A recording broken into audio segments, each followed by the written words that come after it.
नाज़रीन, असां वक्त मौजूद आहियूं सोरावकोट टाउन UC 4 ऐं UC 3 जे पोलिंग स्टेशन ते। हिते मुख़्तलिफ़ उम्मीदवारनि जा कैंपस लॻल आहिनि, पर अवाम में उहो जोश खरोश नज़र नथो अचे। इन जा कुझु सबब ही बि थी सघनि था त केतिरा ई इलेक्शन मुलतवी थियण सबबु अवाम जी दिलचस्पी घटि रही हुजे।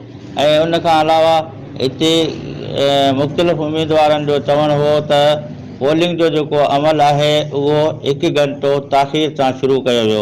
ऐं उन खां अलावा सिंध पुलिस खां अलावा बाक़ी कंहिं बि इदारे जा जेको आहे सिक्योरिटी अहलकार हिते मुक़ररु न कया विया आहिनि।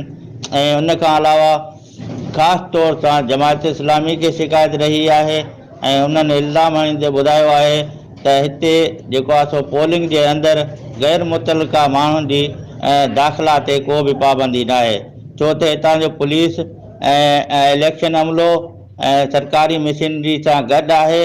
थी सघे थो असांखे कुर्चा आहिनि त सरकारी मशीनरी इस्तेमालु कयो पियो वञे।